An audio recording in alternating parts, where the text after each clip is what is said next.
No major changes. Look, Gearbox and Take-Two have been partners for over 20 years. We've literally built the entire Borderlands franchise together, and they gained a dedicated developer, and we gained a dedicated publisher, and it's a really beautiful, beautiful relationship. If anything, all of the work that we have done for 20 years with Borderlands has just gotten a lot easier, because now we're doing that work from the same side of the table, which is a great place to be. Great allies, great partners. I love Take-Two, I love 2K Games, and I'm really, I wish I would have known it would have been this good. I probably would have done it a decade ago. Well, listen, if you've played a Borderlands game before, I think you're going to be very comfortable and very familiar with the look and feel. But we love to surprise and delight, and there's so much new and so much innovation. First of all, it's an entirely new location. So the planet of Kairos is different than you've ever explored before in a Borderlands game, and this leads to new environments and new kinds of locations, which leads to all kinds of different kinds of gameplay. And one of the most important things about that is a large seamless world. It's the first time we've built a massive seamless world. Before, we've always had to cut things up with big load times between the sections, and now with the combination of the technology we're using and the capabilities of the hardware, we've been able to build a massive seamless world. And the nature of the environments and the kind of gameplay that can take place there has also prompted us to innovate with mobility and how you get around. So there's all kinds of fun new ways to explore. We've never had a double jump in a Borderlands game before. We've never been, like, you can just jump off of a cliff and glide, and it's just super fun. And we've kind of decided not to care too much about the physics of the real world, because we're not in the real world. We're in the Borderlands. We're in a video game, and the video game should just be about having fun. And when you summon and digistruct into existence one of your personal vehicles and hop on that bad boy and just haul ass across the environment and go for miles and miles without any load times, you're gonna feel like you've never felt in a Borderlands game before. It's really awesome. Oh, Borderlands 4 is much bigger than any Borderlands game before it, and not just in terms of the environment, but also in terms of the gameplay options.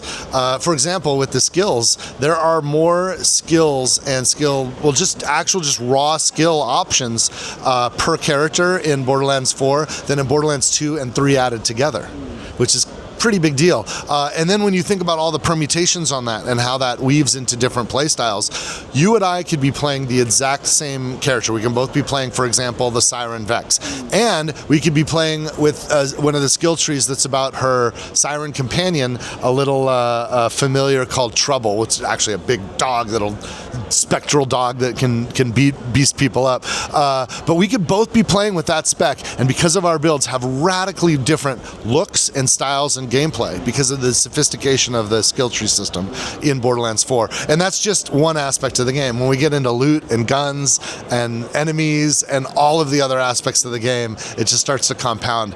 The total scope of Borderlands 4, like when we think about the amount of people and the amount of time, it's more than twice what we put into Borderlands 3. How many billions of guns in a Borderlands? You know, it's weird. We have a Guinness World Record hanging on our wall from the most number of guns in a video game, and like we've beaten that record so many times ourselves. But it's not about that. It's the number tends to. We don't even think about the number because it's not about the number. It tends to be a consequence of our system.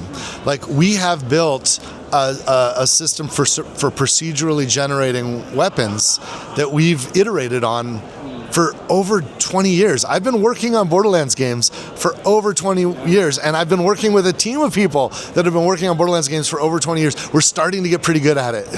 And we're starting to get pretty good at it. Yeah. And so when the systems that we have enable us to kind of go crazy with all kinds of different optionality with guns. And so it gets easy to do the things we've done before, and then it's fun to do additive stuff and come up with new ideas and put new twists on things. And And with one of the new systems that we've invented for Borderlands 4, we call it licensed parts system. So, in Borderlands 3, you have different manufacturers, and different manufacturers have different kind of technologies that great examples of what that manufacturer is capable of. Like an Atlas weapon, for example, would have a homing capability, so you could shoot one bullet, lock that in, and every other bullet will home in on that first bullet, which is cool, but only available to Atlas. In Borderlands 4, the weapons manufacturers, ever the capitalists, have begun to license their technologies to other manufacturers. So now it's possible to find weapons where you can find a Maliwan sniper rifle with Atlas tech or with TDR technology, licensed parts integrated into that weapon. And the possible combinations not only lead to more numbers, but lead to more options in gameplay, which is what it's all about. And that's what we love.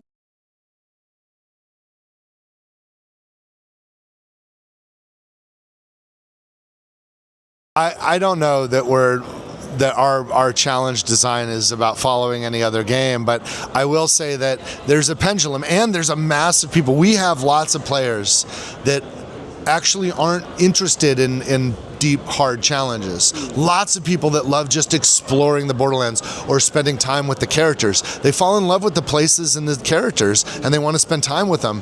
And, I'm a little nervous because there are points of Borderlands 4 that are a little more challenging. But one of the coolest things about Borderlands 4, because of the nature of the RPG, is if anything's a little challenging for you, you can just grind somewhere else and level up and become more powerful, find better gear, and get more capabilities, extend your skill tree, and you will find that things that were hard when you were a little chump become trivial when you become a badass. And that ability to get godlike growth, I think, is helpful for that challenge loop. But yeah, we definitely have pushed the challenge quite a lot, especially with bosses and boss fight mechanics and things that tend to be a part of an end game where folks want to, do a loop over and over again to find the best loot from it. We want that to remain stimulating and fun. And I think a lot of players are going to be surprised that the challenge has ramped up quite a bit. And some are going to be very gratified from it, and some are going to go back to the easier areas, grind it out and level up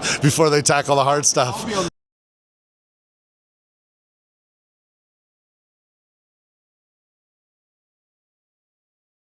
Well, look, I think it depends on how you think about that idea. The fact is that because we've made a number of games, we've tested boundaries, and we always test boundaries. And one of the advantages, it's kind of like the best analogy I can think of is like mortar fire in a war. You set your mortar up and you're trying to hit a target and you launch it and you see where it lands.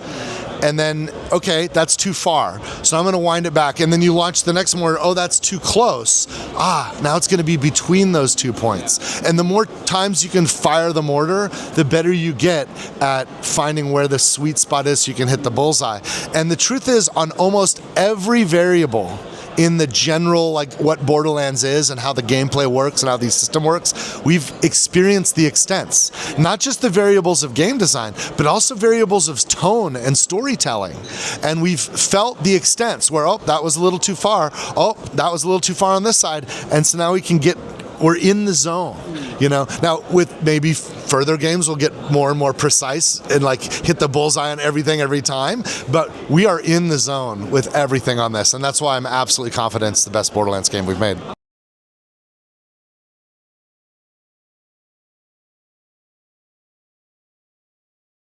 Well, look, immediately, we're still we're landing the game. It's like we're working on stuff right now, and that's all I can think about. And then we're just now beginning to dig into what our post-launch is, and we've got some extremely exciting plans that I cannot wait to share and talk about. Things that we've started working on already that are because we're now expert at making Borderlands 4.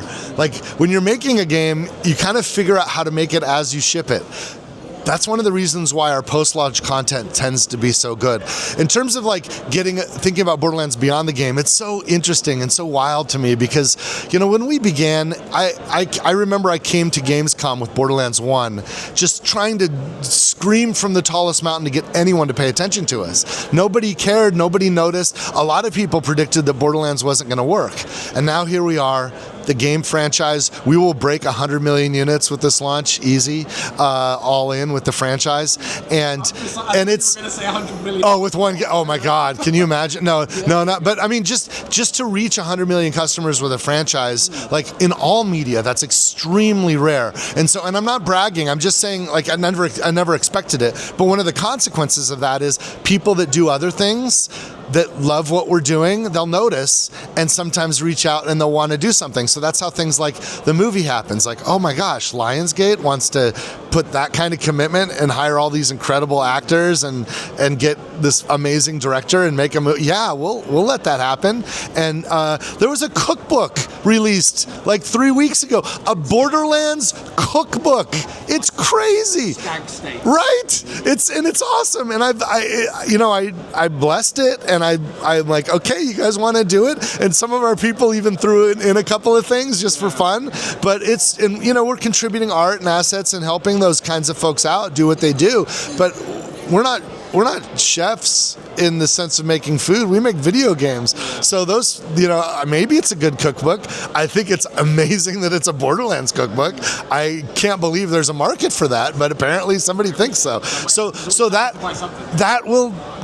stuff will happen. And we could be gatekeepers and say no to everything, but if someone's really passionate and they want to commit resources, what's the worst that can happen? Like, look, I thought the movie was pretty fun, but I think the critics didn't really like it. And yet, when it came out, we saw a massive lift to the video game sales. So it's like, I guess if all I think about it is a commercial, it kind of helped. Yeah. And nobody's, one of the funny things about the movie, a lot of people are like, hey, Randy, how do you feel? Like, some people didn't like the movie maybe as much as you want. And I'm like, okay, so what you're saying is you love it when I spend my time making video games, and that's what you want me to. Okay, I can live in that world, and that's the world I'm living in. So I focus on our video games, but I'm not going to be a gatekeeper if somebody that has a cool idea and has resources and has capability, and they're the kinds of people that you wished you could be working with, like that young me would have dreamed about, like, we'll let that happen. And it's entertainment, so who knows? Like, any given thing, somebody, there's Beatles songs I hate, you know what I mean? So it's like, but please, I wish there was more Beatles music. It's sad they stopped, So with the film, there's no such thing as bad publicity. That's what they say, isn't it? I guess so. If it spikes the games, then I guess so. That seems to be the lesson. I don't know.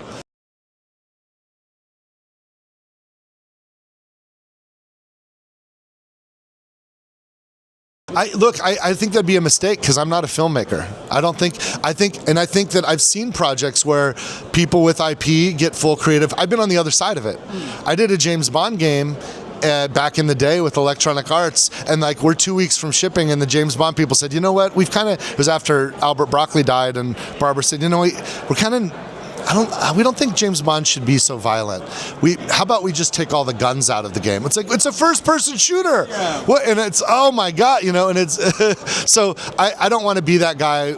Like, if whoever the experts are in the medium, do the best you can. You definitely know better than me. It's hard enough as it is.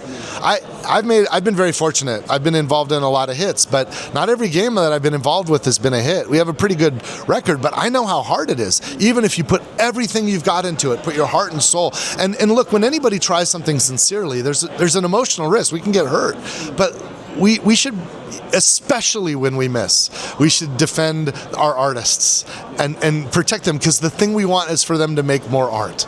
Yeah, I didn't like this song, but please make another one for us. Yeah. Please get back to work, because this other song you made, I loved it, and I want more, and that's the best we can be. So I'm gonna play that with other creators that do different mediums than us. But it's funny, I thought we did everything we could. We supported the movie. I liked it, but I'm not objective. It's a weird lens I have to look at everything through. I can't look at it like anybody else could. But it's kind of interesting. I was joking with another friend, in another life I'm a magician, and we recently, with the Magic Castle, which is a club for magicians that I own in Hollywood, the Magic Castle team did all of the magic and magic productions for the upcoming movie Now You See Me, Now You Don't. Oh, okay. And my involvement in that movie was more profound and deeper and had more effect on both the storytelling and the result than the effect that I had on Borderlands, which is crazy because it's not even my IP, you know? It's just like, we were just helping out as the magicians, but we were working on the movie as opposed to licensing intellectual property. You know what I mean? So, but it's funny how that works. And it doesn't matter what reality is, though. One of the other things I have to do, and it's just sort of the nature of the seat I'm in, having founded Gearbox, having been, you know, the creator at ground zero of all of our things, is, okay, I guess you can blame me if you don't like something, and I have to take that hit. I have to tank everything. So that's fine. If you don't like the cookbook, it's my fault.